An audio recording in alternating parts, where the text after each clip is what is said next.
कुंभ नगरी इलाहाबाद 444 साल बाद फिर बनी प्रयागराज।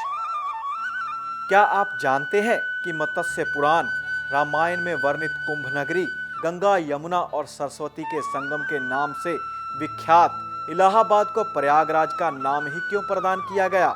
इलाहाबाद को 444 साल बाद फिर से प्रयागराज की पुरानी पहचान प्रदान की गई। प्रयागराज तीर्थराज के नाम से पहचाने जाने वाले इस पावन शहर में अगले साल जनवरी में अर्धकुंभ का शुभारंभ होने जा रहा है। आइए आपको प्रयागराज के प्राचीन इतिहास से अवगत करवाते हैं। सृष्टि सृजन के बाद भगवान ब्रह्मा ने यहाँ किया था पहला यज्ञ। हिंदू मान्यता के अनुसार सृष्टिकर्ता भगवान श्री ब्रह्मा ने सृष्टि सृजन का काम पूर्ण करने के बाद प्रथम यज्ञ किया था। इसी प्रथम यज्ञ के प्र और यज्ञ के मेल से बना प्रयाग, तभी से इसे प्रयागराज कहा जाने लगा। इसे तीर्थराज के नाम से संबोधित किया जाता है। इतना ही नहीं, भगवान श्री हरि विष्णु के 12 स्वरूप विद्यमान होने के कारण इसे द्वादश माधव भी कहा जाता है। गंगा, यमुना और सरस्वती त्रिवेणी के संगम के चलते ही यहाँ पर 12 साल के पश्चात कुंभ पर्व का आयोजन किया जाता है। प्रयागराज का इतिहास है बेहद प्राचीन। प्रयागराज का इतिहास काफी प्राचीन है। प्राचीन समय में यह एक राज्य था। इसे कौशांबी में राजधानी के साथ वत्स कहा जाता था, जिसके अवशेष आज भी प्रयागराज के पश्चिम में विद्यमान हैं। भगवान गौतम बुद्ध ने भी इस शहर में अपनी 3 यात्राएं की। मौर्य साम्राज्य के अधीन आने के बाद कौशांबी को अशोक के प्रांतों में से एक का मुख्यालय बनाया गया। मौर्य साम्राज्य की पुरातन वस्तुएं व अवशेषों की खुदाई भीटा ने भी की।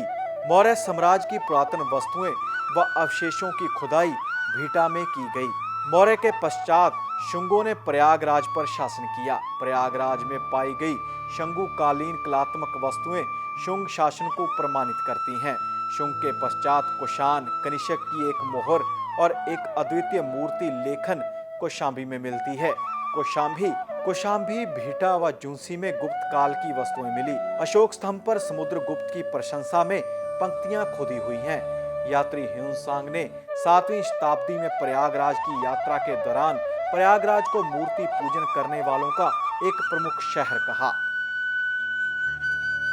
सम्राट अकबर ने प्रयागराज को दिया था इलाहाबाद का नाम। 1557 में झूसी व प्रयागराज के अधीन ग्राम मरकनवल में जौनपुर के विद्रोही गवर्नर और अकबर के मध्य एक युद्ध लड़ा गया। अकबर इस युद्ध में जीत के बाद एक दिन के लिए प्रयाग रुका। इसके बाद अकबर वर्ष 1575 में दोबारा प्रयाग आया। प्रयागराज में शाही शहर की आधारशिला भी रखी, जिसे अकबर ने इलाहाबाद कहा, जो बाद में इलाहाबाद के नाम से चलन में आया। इस शहर के बारे में अकबरनामा, आईना अकबरी के अलावा अन्य कई मुगल कालीन ग्रंथों में इसके बारे में उल्लेख है। इलाहाबाद नाम 1583 में किया था। 2 शब्दों के मेल से बना था इलाहाबाद।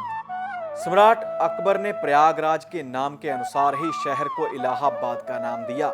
इलाहाबाद फारसी व अरबी 2 शब्दों का सुमेल है। अरबी शब्द इलाह अकबर की ओर से शुरू किए गए दीने इलाही के संदर्भ में अल्लाह के लिए, और फारसी शब्द आबाद यानी बसाया हुआ लिया गया।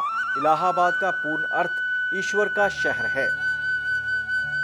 दोस्तों, ये थी कुंभ नगरी प्रयागराज के इतिहास से जुड़ी जानकारी। दोस्तों, अगर आपको हमारा यह वीडियो पसंद आया तो इसे शेयर और लाइक जरूर करें। बने रहें D5 चैनल हिंदी के साथ।